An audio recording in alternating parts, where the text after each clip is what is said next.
ناظرین کرام، نبی کریم صلی اللہ علیہ وسلم کی ذات اقدس کو اللہ تعالیٰ نے ساری انسانیت کے لیے آئیڈیل اور نمونہ بنایا ہے تاکہ انسان آپ علیہ السلام کی زندگی کو دیکھ کر اپنی زندگی سدھار لے، اور یہ اس وقت ممکن ہے جب کہ ہم نبی کریم صلی اللہ علیہ وسلم کی حیات طیبہ سے واقف ہوں۔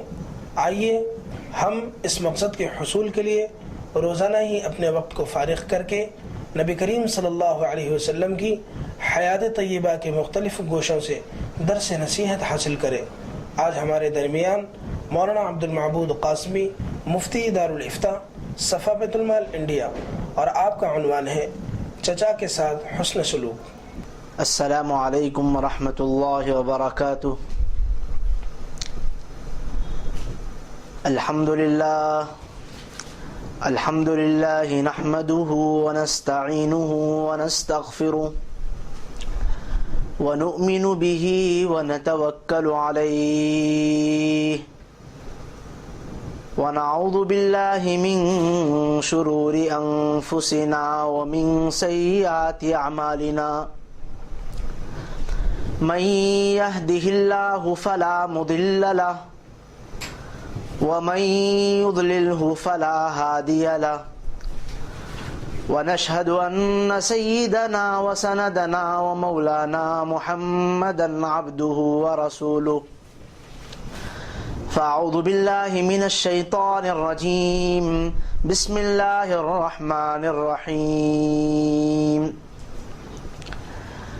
لقد كان لكم في رسول الله أسوة حسنة، صدق اللہ مولانا العظیم۔ پروردگار عالم نے نبی پاک حضرت محمد مصطفیٰ صلی اللہ علیہ وسلم کو کامل و مکمل انسان بنا کر مبعوث فرمایا۔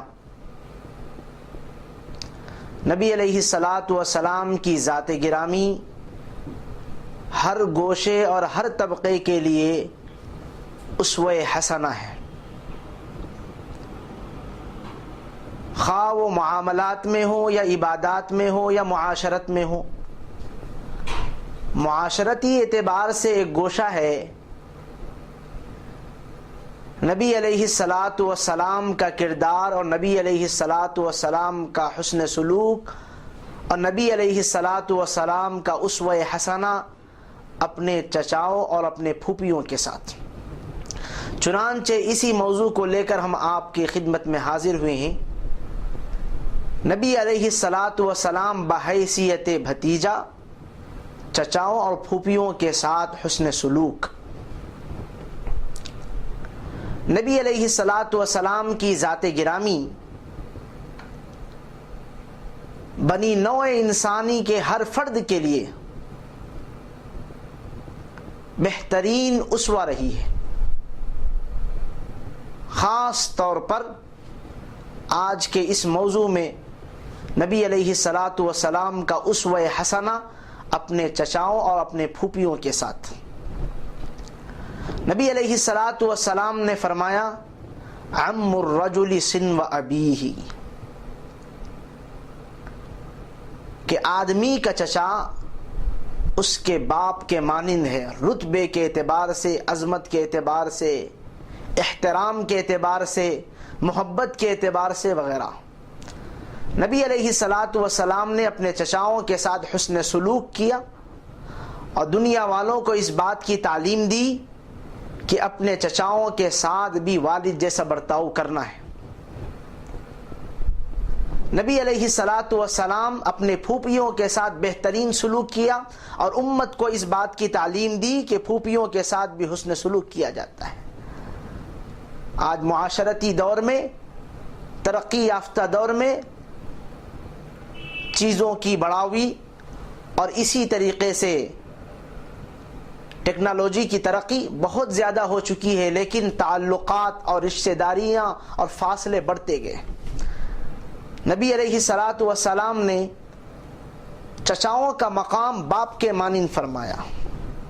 آج امت مسلمہ کی صورتحال اتنی ابتر ہو چکی ہے کہ چچاؤں کو خاطر میں نہیں لایا جاتا ہے، نہ ان کی دیکھ بھال کی جاتی، نہ ان سے مزاج پرسی کی جاتی، اور نہ ان کی خیر خیریت دریافت کی جاتی، اور نہ ان کے ساتھ حسن سلوک کیا جاتا۔ ہم بھلے ہمارا گھر بھلا، چچاؤں کی طرف ذرا برابر بھی توجہ نہیں۔ بھئی مصروف ہو گئے ہم اپنی ذات کے اعتبار سے، اپنے کاروبار کے اعتبار سے، اپنی بیوی بچوں میں مصروف ہو گئے، لہٰذا چچاؤں کے ساتھ ملنا جلنا تو اتنا ختم ہو گیا کہ پرائے معلوم ہونے لگتے ہیں۔ پھوپھیوں کے ساتھ بھی تعلق برائے نام رہا۔ نبی علیہ الصلاۃ والسلام نے امت کو جس بات کی تعلیم دی ہے کہ چچاؤں کے ساتھ اس انداز سے زندگی گزاری جاتی ہے، یہ بہترین اسوہ ہے ساری امت کے لیے، ساری انسانیت کے لیے۔ نبی علیہ الصلاۃ والسلام نے اسی لیے فرمایا کہ آدمی کا چچا اس کے باپ کے مانند ہے، عظمت کے اعتبار سے، محبت کے اعتبار سے، تعلق کے اعتبار سے، کیفیت کے اعتبار سے، حسن سلوک کے اعتبار سے۔ اتنا بڑا مقام اللہ کے نبی علیہ الصلاۃ والسلام نے چچا کو دیا ہے، تو گویا کہ باپ کی عدم موجودگی میں اگر باپ کا انتقال ہو چکا ہے، دنیا سے رخصت ہو چکا ہے، تو گویا کہ چچا یہ باپ کی طرح ہے رتبے کے اعتبار سے، کہ اس کا اسی طریقے سے ادب و احترام کیا جائے۔ چنانچہ حضرت حمزہ رضی اللہ تعالی عنہ جب شہید ہوئے، نبی علیہ الصلاۃ والسلام بڑے فکر مند رہے، اور پریشانی کے عالم میں نبی علیہ الصلاۃ والسلام جب ان کے قریب میں پہنچے تو دیکھا کہ حضرت حمزہ کے ٹکڑے ٹکڑے ہو چکے۔ فرمایا یہ سید الشہداء ہے، یہ شہداء کے سردار ہے، لقب دے دیا سید الشہداء ہے۔ پھر آسمان کی طرف ہاتھ اٹھا کر اللہ کے نبی علیہ الصلاۃ والسلام نے فرمایا اے پروردگار آپ جانتے ہیں، اے پروردگار آپ جانتے ہیں یہ آدمی صلہ رحمی کرنے والا تھا، نیکیوں میں بہت آگے بڑھنے والا تھا، آپ اس پر مہربانی فرمائیے۔ نبی علیہ الصلاۃ والسلام کا چچا کے ساتھ اتنا تعلق۔ ویسے تو نبی علیہ الصلاۃ والسلام کے چچاؤں کی تعداد روایتوں میں الگ الگ انداز سے 10 تا 12 ذکر کیے گئے ہیں۔ نبی علیہ الصلاۃ والسلام نے ہر ایک کے ساتھ حسن سلوک کیا۔ حضرت حمزہ رضی اللہ تعالی عنہ کا ایک واقعہ اور ہے۔ ایک مرتبہ نبی علیہ الصلاۃ والسلام کو ابو جہل مکہ میں برا بلا کہا۔ ویسے تو موقع بہ موقع ابو جہل کی خواہش یہ رہتی تھی کسی طریقے سے نبی علیہ الصلاۃ والسلام کو تکلیف پہنچائے، ان کی ایذا رسانی کی جائے، اسلام کے خلاف سازشیں کی جائے۔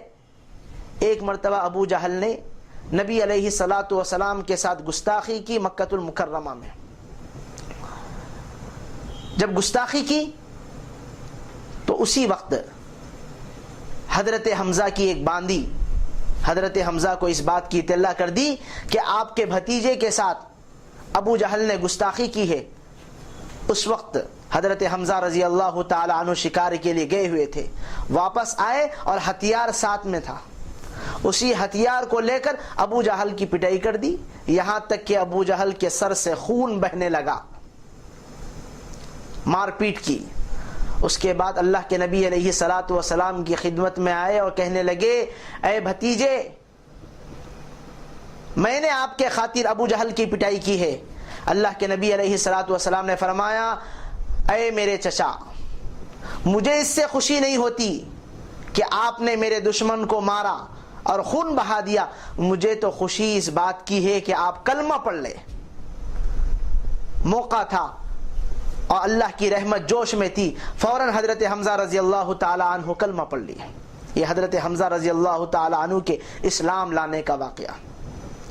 نبی علیہ الصلاۃ والسلام چچاؤں کے غم میں برابر کے شریک ہونا، اگر وہ بیمار ہو جائے تو ان کی عیادت کے لیے جانا، اور ان کے ساتھ اگر وہ دینی اعتبار سے ذرا دور ہو تو ان کو قریب کرنا، دین کی رہنمائی کرنا، دین کی طرف ان کو توجہ دلانا، نبی علیہ الصلاۃ والسلام کا خاص اسوہ رہا ہے، جس کو اسوہ حسنہ کہا جاتا ہے۔ حضرت حمزہ رضی اللہ تعالی عنہ کا ایک دوسری بات یہ ہے کہ حضرت حمزہ رضی اللہ تعالی عنہ کو جب شہید کیا گیا، اللہ کے نبی علیہ الصلاۃ والسلام کی محبت جوش میں آئی، اللہ کے نبی علیہ الصلاۃ والسلام کی محبت جوش میں آئی، اور فوراً نعش کے قریب گئے اور اللہ کے نبی علیہ الصلوۃ والسلام نے کہا میرے چچا کو شہید کیا گیا اور میرے چچا کے ٹکڑے ٹکڑے کیے، یہاں تک کہ ان کے کلیجے کو نکال کر چبایا گیا، اتنی تکلیف پہنچائی گئی۔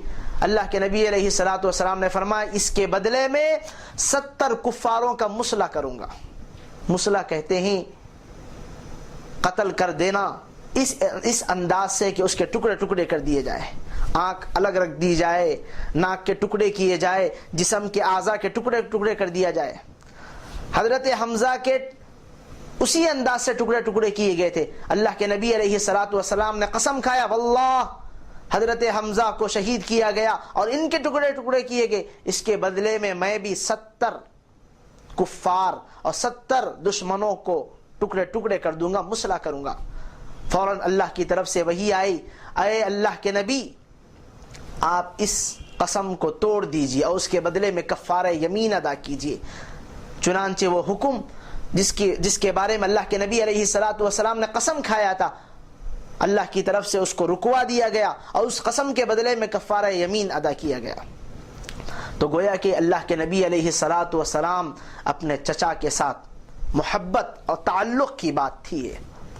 اتنا ہی نہیں، جب اللہ کے نبی علیہ الصلوۃ والسلام حضرت حمزہ کے شہید ہونے کے بعد مدینہ منورہ تشریف لائے اور دیکھا کہ ہر خاندان کے لوگ اپنے اپنے میتوں کے بارے میں اور اپنے اپنے متعلقین کے انتقال ہو جانے کی وجہ سے اور شہید ہو جانے کی وجہ سے رو رہے ہیں اور غم میں مبتلا ہے، اللہ کے نبی علیہ الصلوۃ والسلام نے فرمایا کہ آج حمزہ کے اوپر رونے والا کوئی نہیں ہے، آج حمزہ کے اوپر رونے والا کوئی نہیں ہے، باوجود یہ کہ حمزہ کے ٹکڑے ٹکڑے کیے گئے، میرے چچا پر رونے والا کوئی نہیں ہے، میرے چچا کے غم کو سمجھنے والا کوئی نہیں ہے۔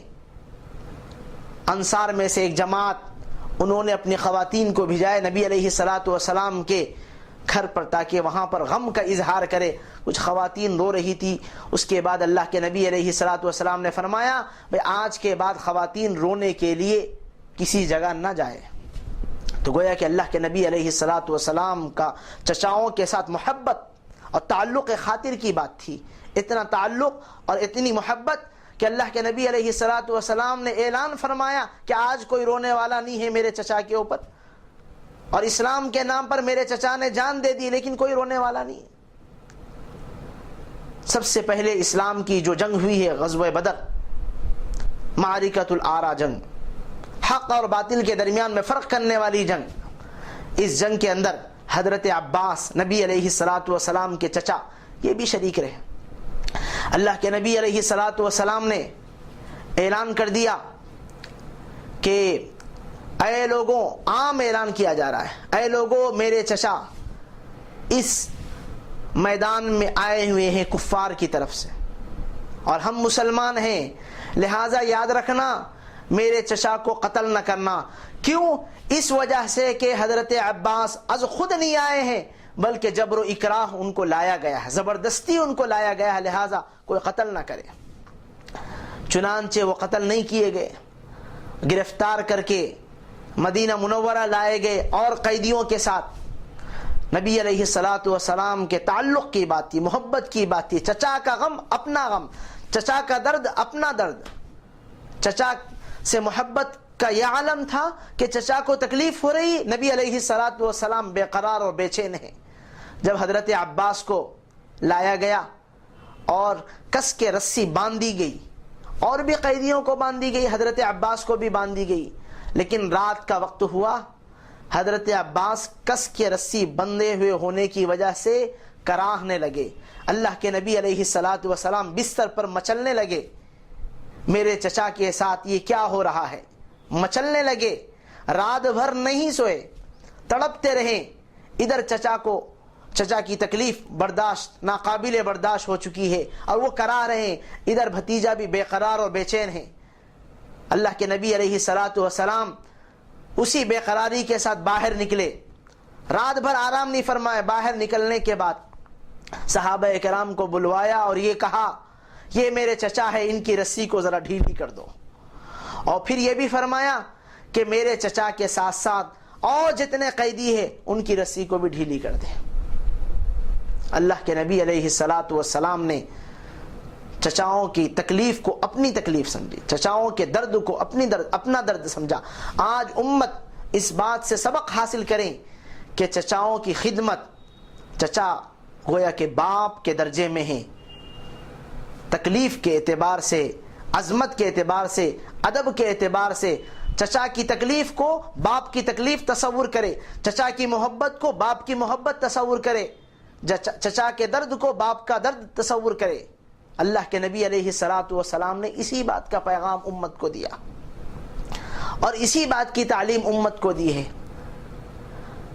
اور ایک واقعہ اور ایک چچا نبی علیہ الصلاۃ والسلام کے حضرت عبد المطلب، ان کی دینی فکر نبی علیہ الصلاۃ والسلام کو اتنی لگی ہوئی، حضرت سعید بن مسیب فرماتے ہیں جب ان کے انتقال کا وقت آیا، نبی علیہ الصلاۃ والسلام بے قرار اور بے چین ہیں اور بار بار کلمے کی تلقین فرما رہے ہیں۔ جب حضرت ابو طالب کا انتقال ہوا تو نبی علیہ الصلاۃ والسلام پریشانی کے عالم میں زندگی گزارے، وقت کاٹے۔ اور جب حضرت ابو عبد المطلب کا جب انتقال ہوا، اور جب ابو طالب کا انتقال ہوا اور وہ جب اس دنیا سے رخصت ہوئے تو ان کے اس رخصت ہو جانے کے بعد، ان کے اس دنیا سے رخصت ہو جانے کے بعد ان کی اہلیہ انہوں نے نبی علیہ الصلاۃ والسلام کے ساتھ حسن سلوک کیا اور ان کی بہترین پرورش فرمائی۔ جب ان کی اہلیہ کا انتقال ہوا، نبی علیہ الصلاۃ والسلام نے اپنے ہاتھ سے چچی کے قبر کو اپنے ہاتھ سے کھودا اور کھودنے کے بعد خود نبی علیہ الصلاۃ والسلام قبر میں لیٹ گئے۔ اور جب قبر میں لیٹ گئے تو نبی علیہ الصلاۃ والسلام بعد میں باہر نکل کر کہنے لگے، میرے چچی کا مجھ پر بہت بڑا احسان رہا ہے، انہوں نے میری بڑی اچھی پرورش کی ہے، میرے ساتھ بڑا اچھا سلوک کیا ہے۔ پھر غم کے ساتھ ایک بات یہ بھی فرمائی کہ میں قبر میں اس لیے لیٹا تھا تاکہ اللہ ان کی قبر کو وسعت عطا فرمائے۔ اور پھر اللہ کے نبی علیہ الصلاۃ والسلام نے ایک برتاؤ اچھے سلوک کا یہ بھی کیا کہ ان کو اپنا ایک جوڑا نصیب کیا جنازے تجہیز میں، اور اسی کے ساتھ وہ دفنائی گئی۔ پھر اللہ کے نبی علیہ الصلاۃ والسلام نے فرمایا، میں اپنا جوڑا اس لیے دیا تاکہ اللہ جل شانہ اس عورت کو جنت کا جوڑا نصیب فرمائے۔ تو گویا کہ ابو طالب یہ چچا ہے، نبی علیہ الصلاۃ والسلام کے ساتھ غایت درجہ محبت، بھتیجے کو چچا کے ساتھ اور چچا کو بھتیجے کے ساتھ غایت درجہ محبت ہے۔ جب ابو طالب بیمار ہو جاتے ہیں، نبی علیہ الصلاۃ والسلام کا اسوہ دیکھیے کہ جب بیمار ہو جاتے، آج امت مسلمہ کو سبق ہے کہ جب چچا بیمار ہو جائے یا چچا کسی درد میں یا کسی غم میں مبتلا ہو تو ان کے گھر پہنچا جائے اور ان کی عیادت کیا جائے اور ان کی بیمار پرسی کی جائے اور ان کے ساتھ اچھا سلوک کیا جائے۔ جب یہ بیمار ہو گئے، اللہ کے نبی علیہ الصلاۃ والسلام ان کے گھر پہنچے، اور جب پہنچے عیادت کی، تسلی کی گفتگو فرمائی۔ اس کے بعد اللہ کے نبی علیہ الصلاۃ والسلام نے رخصتی کا ارادہ کیا تو چچا نے کہا، بھتیجے ذرا رک جاؤ، اپنے خدا سے تو کہیے کہ میری بیماری دور ہو جائے۔ اللہ کے نبی علیہ الصلاۃ والسلام نے ہاتھ اٹھا کر دعا کی، پروردگارا میرے چچا بیمار ہے، آپ ان کی بیماری کو دور فرمائیں۔ صحت یاب ہو گئے، چچا صحت یاب ہو گئے۔ اس کے بعد اللہ کے نبی علیہ الصلاۃ والسلام نے فرمایا، اے میرے چچا، اللہ آپ کی سنے گا، اللہ آپ کی بھی سنے گا، بشرطے کہ آپ اللہ کی سن لے۔ نبی علیہ الصلاۃ والسلام کا یہ حسن سلوک ہے۔ ایک اور چچا ابو لہب ہے۔ آج سیرت کی چھوٹی سی چھوٹی کتاب میں چھوٹا سا طالب علم، سیرت نگار یا اسی طریقے سے سیرت کا جاننے والا چھوٹا طالب علم، اور سیرت کی چھوٹی سی اور مختصر سی کتاب میں ابو لہب نے نبی علیہ الصلاۃ والسلام کے ساتھ جو برا برتاؤ کیا اور نبی علیہ الصلاۃ والسلام کو جو تکلیف پہنچائی اور خود اس کی بیوی نے بھی جو تکالیف پہنچائی، اس کی سیرت کی کتابوں میں واضح طور سے اس کے واقعات ملتے ہیں۔ لیکن یاد رکھے، جب ایک شریف انسان، ایک شریف بھتیجا جو پورے خاندان کے ساتھ حسن سلوک کرتا ہے، اچھا برتاؤ کرتا ہے، اچھا کردار اپناتا ہے، لیکن اس کے بڑوں کی طرف سے اس کے ساتھ برا معاملہ ہوتا ہے تو پھر دل پر گراں گزرتی ہے، دل چکناچور ہو جاتا ہے، دل دہل جاتا ہے۔ ابو لہب نے ایسے ہی کیا۔ نبی علیہ السلام مکۃ المکرمہ میں تھے۔ یہ وہی ابو لہب ہے جس نے نبی علیہ السلام کے دعوی ایمان سے پہلے، دعوی نبوت سے پہلے اور توحید کے اعلان کرنے سے پہلے اس نے نبی علیہ السلام کی محبت میں ایک باندی کو آزاد کیا تھا۔ نبی کی پیدائش پر ایک باندی کو آزاد کیا تھا جس کا نام سویبہ۔ نبی علیہ السلام کی بڑی تعظیم کرتا تھا نبوت کے اعلان کرنے سے قبل، لیکن جب نبی علیہ السلام نے نبوت کا اعلان کیا تو نبی کو اتنی تکلیف پہنچائی، آج اس سے واقعات بھرے پڑے ہیں کتابوں میں۔ دل بے قرار ہو جاتا ہے ان واقعات کو سننے کے بعد، دل کانپ جاتا ہے۔ نبی علیہ السلام کا واقعہ ابو لہب کے ساتھ اس انداز سے کہ ابو لہب باہر بھی تکالیف کا پہنچانا اس کا معمول، اندر گھر میں تکالیف کا پہنچانا اس کا معمول رہا، گھر کے باہر تکالیف کا یہ عالم تھا۔ جب نبی علیہ السلام کسی قبیلے سے ملاقات کے لیے جاتے تاکہ ان کو توحید کی تعلیم دے اور ان کو اسلام کی طرف بلائے، صحیح راستے کی طرف ان کی رہنمائی کرے، تو یہ پیچھے پیچھے جاتا اور یہ کہتا اے لوگو لات و عزا کی قسم اس کی بات نہ مانو، لات و عزا کی قسم اس کی بات نہ مانو، اور پھر یہ کہتا کہ اس نے تو اپنے آبا و اجداد کے دین کو چھوڑ دیا ہے۔ یہ گھر کے باہر کی صورتحال تھی، اور گھر کے اندرون کی صورتحال یہ تھی کہ نبی علیہ السلام نماز پڑھ رہے ہوتے، نبی علیہ السلام نماز پڑھ رہے ہوتے، سجدے کی حالت میں بکری کی اوجھڑی لا کر ڈال دیتا۔ اور پھر اتنا ہی نہیں، جب نبی علیہ السلام کے گھر میں پکوان ہوتا اور ابو لہب پڑوس میں رہتا، ابو لہب کا گھر نبی علیہ السلام کے گھر سے لگا ہوا تھا، یہ پڑوس میں تھا، اور جب نبی علیہ السلام کے گھر میں کھانا بنتا، کھانے کی تیاری ہوتی، کھانا بننے کے قریب ہوتا تو یہ غلاظت لاتا اور ہانڈیوں میں غلاظت ڈال دیتا۔ نماز میں پریشان کرنا، توحید کی تعلیم کا جب اعلان کیا جا رہا اس وقت پریشان کرنا، گھر کے باہر اور گھر کے اندر ایذا رسانی کا معاملہ۔ جب نبی علیہ السلام کے کھانے میں غلاظت ڈال دی، نبی علیہ السلام نے چچاؤں کے ساتھ جو برتاؤ کیا وہ آج امت کے لیے سبق ہے۔ کچھ نہیں کہا، اتنی تکالیف پہنچانے کے بعد چچا کی طرف سے بھتیجے کو اتنی تکالیف ہو رہی، لیکن اس کے باوجود نبی علیہ السلام نے کچھ نہیں فرمایا، کچھ نہیں کہا۔ باہر نکلے اور یہ کہا ہائے افسوس اے عبد مناف، اے بنی عبد مناف، اے بنی عبد مناف، یہ کیسی ہمسائیگی ہے، یہ کیسا پڑوس ہونا ہے، انہوں نے تو پڑوس میں رہتے ہوئے ہمیں تکلیف پہنچائی۔ بس اتنا ہی کہا، کچھ نہیں کہا نبی علیہ السلام نے۔ تو گویا کہ نبی علیہ السلام کا اسوہ رہا ہے ساری امت کے لیے کہ چچاؤں کے ساتھ ایسا برتاؤ کیا جاتا۔ اگر ان کی طرف سے دینی اعتبار سے غیر شعوری طریقہ چل رہے ہیں تو ان کو شعور میں لایا جائے، دینی اعتبار سے رہنمائی کریں، اور ساتھ ساتھ میں ان کی غلطیوں کو نظر انداز، معاف کرنا، ان کے ساتھ محبت کا برتاؤ، ان کی مزاج پرسی، ان کی عیادت، یہ تو چچاؤں کے ساتھ تھا۔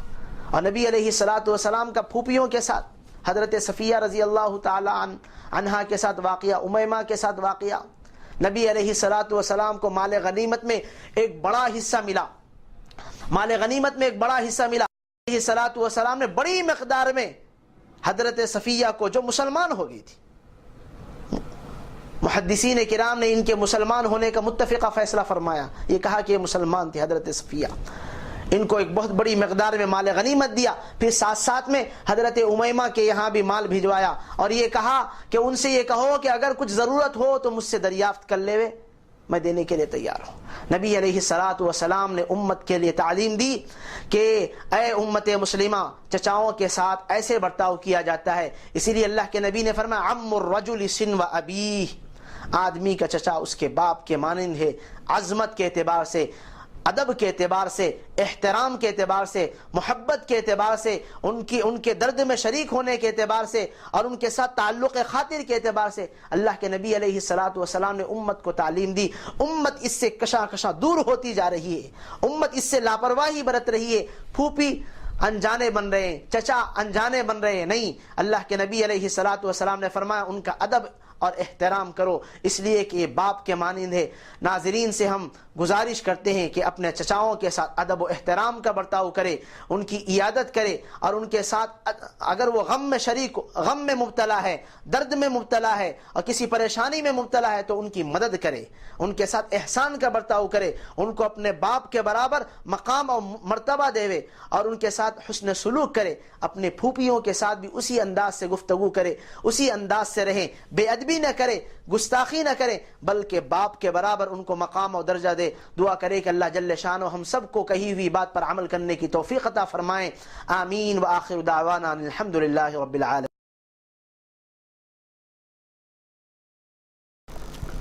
السلام علیکم ورحمۃ اللہ وبرکاتہ۔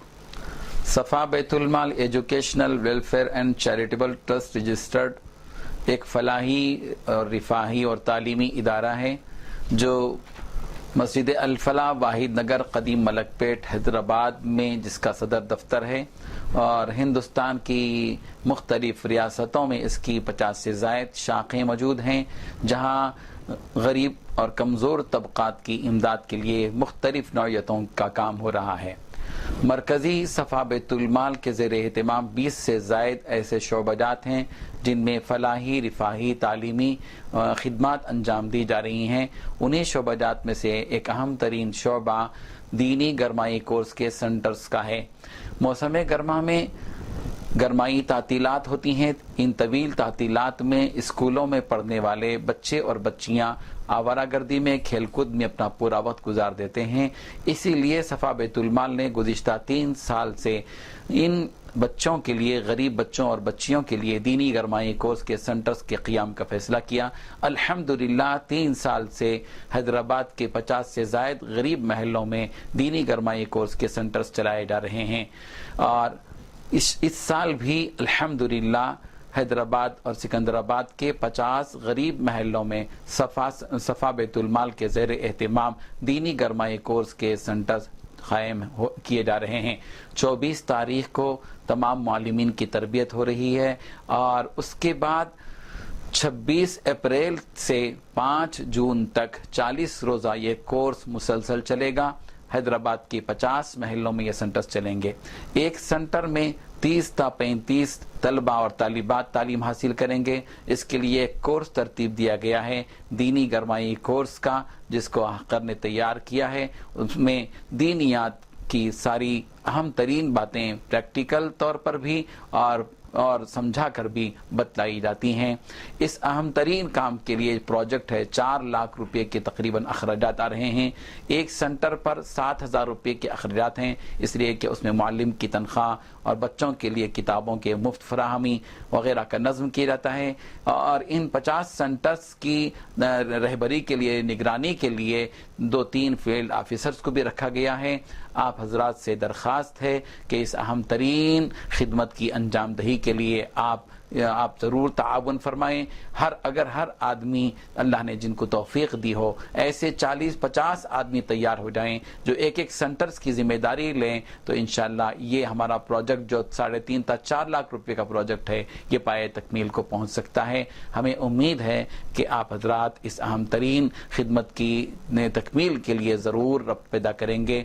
ہماری ویب سائٹ بھی دیکھیے safabeitulmal.com، اور ہمارا فون نمبر نوٹ کیجیے 9394419821 9394419820 اور 24551319۔